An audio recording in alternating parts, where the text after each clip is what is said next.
Oh, Jake, good timing. Do you have a moment? On the last day of the new employee training, I was stopped by Kevin from the HR department. Sure, let's head to the break room. Kevin's story was this. There's a promising new female employee among this year's recruits. He advised me to make sure she doesn't quit. This year, take good care of her. The sales promotion department loses new recruits within months every year. Indeed, Kevin was right. I knew the reason why. It was because of the unreasonable demands and harassment by our manager, Bruce, which quickly demotivated the new recruits, leading them to resign. Something had to be done. If this continued, we wouldn't be able to nurture our juniors. I need to take good care of them, I thought to myself. A few days later, just as Kevin said, a new recruit named Emily was assigned to the sales promotion department. I've been assigned here as of today. I'm Emily. Nice to meet you. As she introduced herself, Bruce was sizing her up, which worried me. I decided to take the initiative. Bruce, may I be responsible for Emily's training? Bruce seemed a bit surprised, but then said with a smirk, all right, Jake, I'll leave her training to you. Emily, sorry to ask so soon, but could you come with me? The first place I took her was to the sweets division of the product development department. The chief, Sarah, greeted us. Jake, as enthusiastic as ever, I see. And who's this? Oh, she's Emily, a new recruit this year. We'll probably be needing your help a lot. I introduced her. I've been assigned to the sales promotion department. My name is Emily. Pleased to meet you. She bowed politely. Jess, her greeting was spot on. We were shown the new products the sweets division had released over the past year. As sales promotion folks, we have to answer any questions perfectly when we present new products to clients. Emily looked intrigued. Does that lead to contracts? Well, yes. Have you looked over the materials? Yes. Her energetic response prompted me to ask her a few questions. Then, pretend I'm a client's purchasing agent. What's the selling point of the cheesecake we're releasing in May? It's a low-sugar, 75% reduced sugar raw chocolate rare cheesecake that's delicious despite not using sugar. And what are the countries of origin for the cream cheese and the raw chocolate used in this cheesecake? The country of origin. Do I need to remember that too? Emily looked puzzled. Well, yes. These days, due to food fraud issues and a focus on food safety, people do ask about the country of origin and where it's made. After I explained this, Emily started reading the document again. Just as Kevin said, Emily has potential. Watching her, I thought so. Among the new recruits who only do what they are told, she was very motivated. From the next day, we started visiting our clients' retail stores. It's often said that new recruits these days don't take notes, but Emily was different. Our company is a food manufacturing company that supplies sweets and deli food to supermarkets we have exclusive contracts with. I decided to take Emily with me to visit 17 supermarkets within the state, 2 or 3 stores every day. She was eager and dedicated to her work, and I seriously started thinking about nurturing her talent. Because I was taking Emily out every day, Bruce lost his chance to harass her. I wasn't sure what kind of harassment Bruce might do. For now, I thought I had to be careful until Emily gained enough skills. Then, I kept taking Emily to stores every day, teaching her the job each time. Emily, today I'll teach you 3 important things as a sales promotion person. First, always keep up to date with the product development department. Second, always know the best-selling items in each store you're responsible for. Third, don't try to solve problems alone when something happens. I thought Emily already understood the importance of reporting, communicating, and consulting, which is like the lifeblood of our company organization. Then, one day, a call came from a client. Hey, Jake, about that order error from your side. How are you going to handle it? What? An order error? I hadn't heard anything about that. I was momentarily stunned on the phone. Hey, Jake, are you listening? Yes, sorry about that. I'll check and get back to you right away. After ending the call, I immediately called for Emily.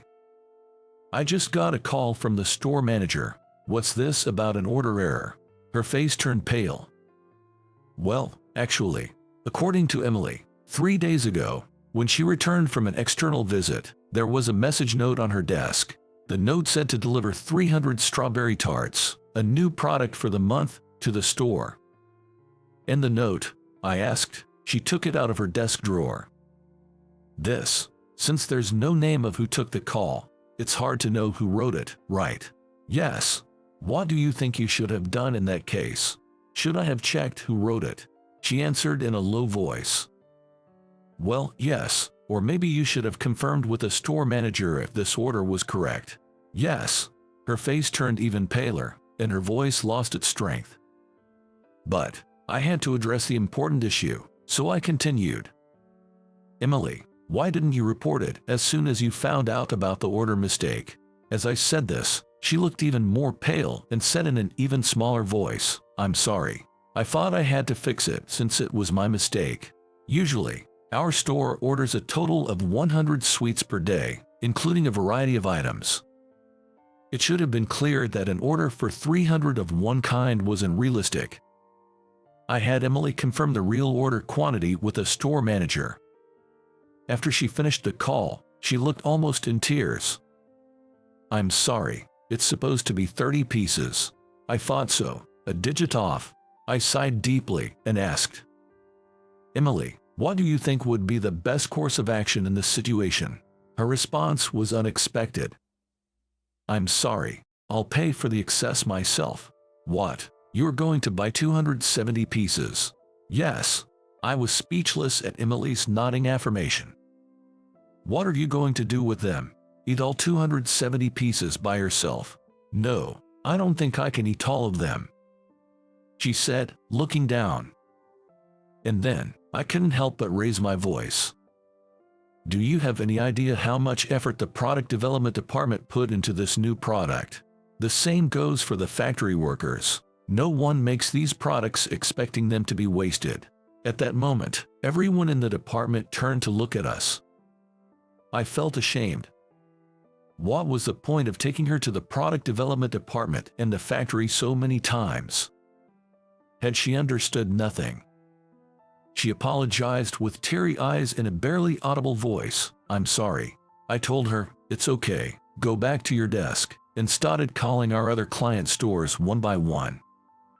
Some stores said, if you can deliver today, we'll take some, so Emily and I split the task and delivered the 270 pieces we had collected. When all the deliveries were done and we returned to the office, Bruce was waiting. Jake, you've been mentoring Emily for the past month. How do you plan to take responsibility for this? He smirked unpleasantly. Also, I heard you yelled at Emily in front of everyone. That's clearly an abuse of authority. Emily tried to say something, but I stopped her with my left hand. Yes, you're right, I'm sorry. I bowed to Bruce. Look at that, Emily's still looking pale and shaking. Jake, you need to take responsibility for this. Be prepared for that. In a meeting that day, Bruce, who had always disliked me, apparently added a lot to his report and relayed it to the higher-ups. The following week, I was transferred to a factory that makes containers for deli foods. I never thought I would be demoted. For the next few days, I passed on all the knowledge and know-how I had to Emily. Even on the day before my transfer, she still looked gloomy. I really didn't know what to say. I'm so sorry. Emily had been apologizing ever since my transfer was decided. Don't worry about it. Instead, you did well keeping up with my tough training. You have potential. I patted her shoulder and said, well, I've been on Bruce's bad side since I joined the company anyway. It was only a matter of time before I got transferred. I said that, but Emily still looked down. Don't look so down. Keep up the good work. See ya. I thought the work at the transfer factory would be manageable, but it turned out to be more challenging than expected. Years passed, and I eventually decided to leave the factory. I knew how hard it was to change jobs in such a bad economy, but once I left, there was no going back. Every day, I convinced myself while looking at rejection emails. While browsing job listings, I found a vacancy in the sweets promotion department of a nationwide convenience store chain. A nationwide chain, might as well give it a shot. So, I decided to attend the interview. The first round was a written exam on sweets, which I easily passed thanks to my 5 years of experience and knowledge. Today is the day of the second round, the interview. As I entered the interview room, nervous, I saw there were 3 interviewers. I assumed they would ask about my passion for sweets or what I wanted to do in the store's promotion department. I had practiced my interview answers thoroughly, so I was confident. As I looked straight into the eyes of the 3 interviewers in front of me, something unexpected happened. When I made eye contact with one of the female interviewers, she looked surprised and whispered something to the other 2 interviewers before addressing me.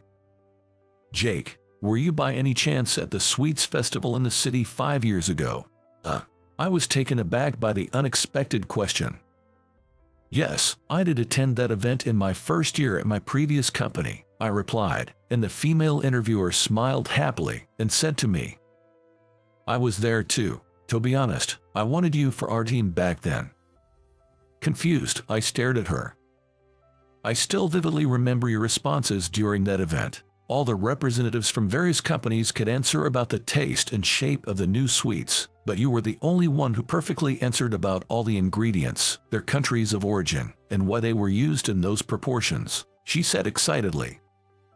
Yes, I was a new employee that year and was suddenly sent to the festival by my manager. I studied about sweets every day by visiting the product development department in the factory, so I could answer any question at that time, thanks to the staff and the factory manager. Then, one of the male interviewers said, "Wow, it's rare to find a newcomer who can do that much. Your motivation and hard work were what made it passable." As they said this one after another, I felt a bit embarrassed but also happy for the first time in a long while. When the interview ended, the female interviewer said, "Anyway, we want people with passion and the ability to work hard. We look forward to working with you." Phew, I got the job.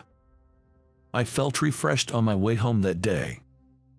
Then came my first day at the new job. While I was giving my greeting at the morning meeting, I suddenly made eye contact with a beautiful woman with long hair. She looked surprised when she saw my face. To my astonishment, it was Emily, my former subordinate from my previous company. I was assigned to the sales promotion department, and there was Emily, now a manager, in the same team. Gone was her naive demeanor. She was now confidently managing her work. "Can't believe we're meeting here." Indeed, Emily apologized for the past while telling me what happened after I left. She started working independently, and apparently, Bruce began harassing her. Emily couldn't bear it anymore and left the company. She then had an interview with this company, which was then looking to fill a position. Thanks to the training I received from you, Jake, I could easily answer all the interview questions. I even received compliments during the interview for being able to answer so thoroughly. Now, I'm even in charge of training new employees. I've always been grateful to you for everything. Looking forward to working with you again." She smiled happily and bowed deeply. And so, we began working together again, this time in different roles. Rumor has it that Bruce later left the company due to allegations of abuse of authority and sexual harassment.